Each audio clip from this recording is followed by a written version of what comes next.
Quel est ton conseil pour des professionnels? Parce que les gens sont professionnels, ils sont en entreprise ou ils essaient d'entreprendre. Quel conseil tu leur donnes si tu avais 2 ou 3 conseils à leur donner? Moi, je dis les professionnels, c'est très bien. Parce que dans la vie, il y a toujours des escaliers. Tu dois passer quelque part. Moi, je ne suis pas quelqu'un qui dit l'école n'est pas bon. Je ne suis pas quelqu'un qui dit que être employé n'est pas bon. C'est un passage. Mais ce que je peux dire, ça ne doit pas être toute ta vie. Parce que dans la vie, moi, je me dis que nous sommes tous des missionnaires de vie. Un missionnaire, c'est quelqu'un qui doit accomplir une mission. Moi, toutes les personnes qui travaillent avec moi, 90%, ils travaillent avec moi, mais je tout fais pour qu'ils deviennent aussi entrepreneurs en travaillant avec moi. Donc les professionnels, je leur dis d'avoir plus d'ouverture d'esprit et de ne pas peur. Souvent les gens, ils sont peur, comme disait Robert Kiyosaki, de la sécurité, en pensant que là, je suis en train de travailler ici, si je perds ça, je perds tout dans ma vie. Mais quand tu as l'ouverture d'esprit de dire que le monde est tellement ouvert, il y a plus d'opportunités, ta vie ne dépend de personne, tu travailles avec SEC, mais SEC n'a pas ta vie en main. S'il n'y a pas SEC, ça va être avec Paul ou Jean. Ça te permet d'avoir cet esprit créatif.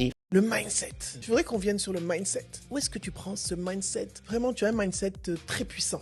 Où est-ce que tu le prends et comment est-ce qu'on peut avoir ce mindset-là aujourd'hui? Ce mindset, moi je dis souvent, il faut mettre souvent les gens dans une situation ou dans les conditions où ils n'ont pas le choix. Et quand je lis le livre de Cheikh Ben El Maktoum, le patron de Dubaï actuel, il dit les temps difficiles créent des hommes forts. Et les hommes forts créent des temps faciles. Les temps faciles créent des hommes faibles. Les hommes faibles créent des temps difficiles. Moi, quand je suis arrivé chez moi à Dakar, chez ma mère, j'avais pas de choix que d'être déterminé, d'avoir le rage de réussir. Tous les moyens légaux sont bons moi pour réussir. J'étais pas honte, je t'ai dit, premier business que je fais dans mon quartier, là où il y a les enfants, c'est de mettre des bananes dans une assiette et le mettre dans ma tête, faire le tour du quartier pour le vendre. Je vends des jassés plastiques, je vends des journaux parce que je devais sortir. C'est plus sombre que ce qu'on pourrait croire quand on monte à un certain niveau. D'accord? C'est plus sombre. Après, il faut s'adapter. Il faut faire confiance en ta ligne de conduite, d'accord? Il faut avancer et il faut croire en ses rêves. Et il faut apprendre à aimer l'échec plus que la réussite. Si tu aimes l'échec plus que la réussite, tu réussiras. Si tu abandonnes à chaque échec, tu échoueras. Ouais, il y avait une phrase qui disait si tu as besoin d'échouer 99 fois pour réussir, ouais.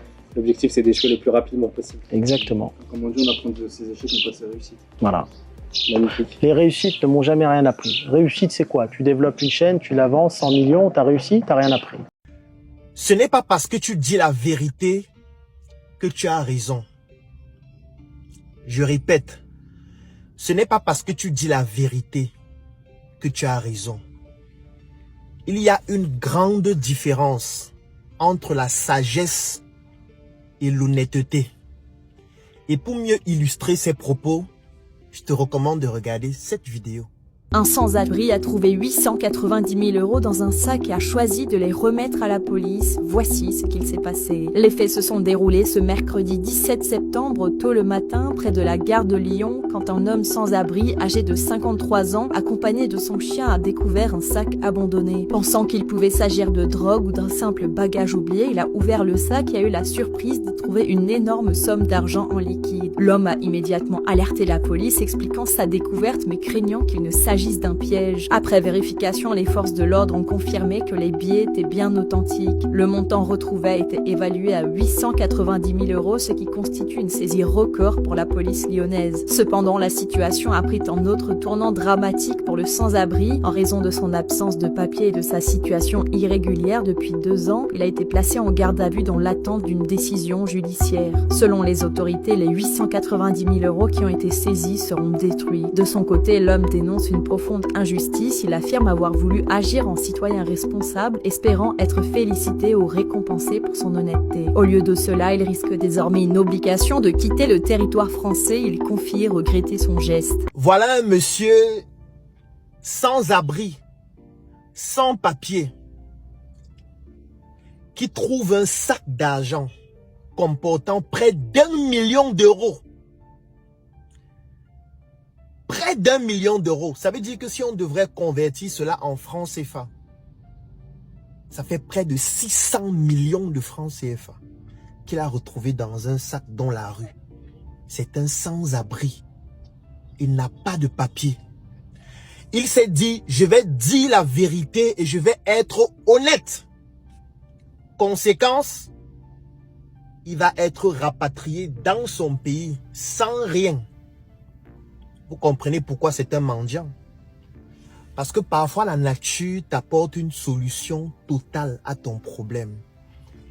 Et comme tu penses que c'est en disant forcément la vérité que tu auras forcément raison, et comme tu confonds l'honnêteté à la sagesse, tu te retrouves dans une situation aussi idiote. Je te recommande de méditer cela dans ta vie. Ce n'est pas parce que tu dis la vérité que tu as raison. Et ne confonds jamais la sagesse à l'honnêteté. Est-ce que cela signifie qu'il faudrait être malhonnête? Ça dépend de la définition qu'on donne même à la malhonnêteté. Mais à chaque fois, observe les contextes. Il y a des moments où dire la vérité va te conduire directement au drame. Il y a des moments où être honnête va te conduire directement au drame. À chaque fois, sois sage. Rendez-vous demain pour une nouvelle chronique.